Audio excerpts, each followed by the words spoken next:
In recent decades, science has demonstrated the historical accuracy of the Bible, and new discovery proves biblical accounts dating back to Noah are historically verifiable. Biblical accounts of the origins of Egypt have long been contradicted by scientific belief, but DNA does not lie. DNA taken from Egyptian mummies has been decoded, producing unexpected results about the true origins of the Egyptian people. The results confirm a controversial theory that traces the first Egyptian dynasty back to biblical Ham, Noah's son, as described in the book of Genesis. Of these were the isles of the nations divided in their lands, every one after his tongue, after their families, in their nations. And the sons of Ham, Cush, and Mizraim, and Put, and Canaan. Genesis 10 verse 5-6. Researchers from the universities of Tübingen and the Max Planck Institute for the Science of Human History in Jena, found that the DNA of mummies entombed in Middle Egypt actually matches that of Neolithic and Bronze Age peoples from the Near East,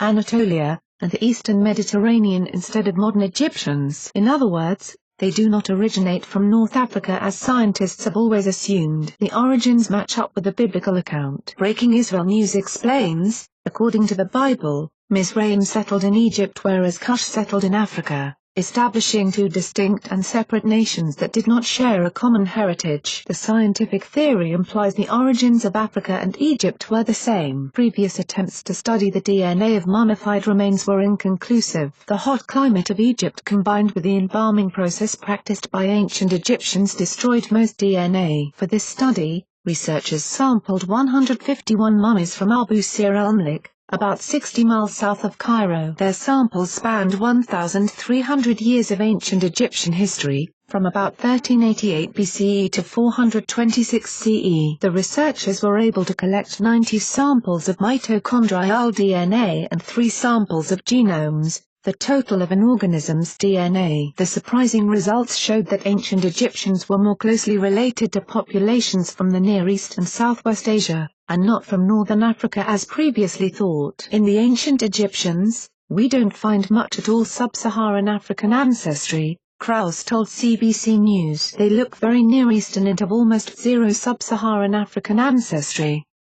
This, Krauss said, illustrates that ancient Egyptians were more closely related to Europeans than they are to modern-day Egyptians. The study revealed that the African influence on Egyptians is relatively recent, entering into the gene pool after Roman times. These new findings fit in with the dynastic race theory espoused by archaeologist David Rohl. Rohl's theory is that the ancient Egyptians arrived overseas from Mesopotamia, conquered the Nile Valley, and established the first Egyptian dynasties. This is in direct contradiction to the previous theory that the first Egyptian rulers and much of the population arrived by a land route from Africa. Rohl based this theory, which he explained in his book Legend, The Genesis of Civilization, on the biblical account of Ham, the son of Noah. According to Rohl's theory, Ham and his people moved from Mesopotamia to settle in Egypt after the flood. Rohl explains that this is the basis for Horus, one of the most significant Egyptian deities, who was, in fact, Ham. The name Horus means the distant one,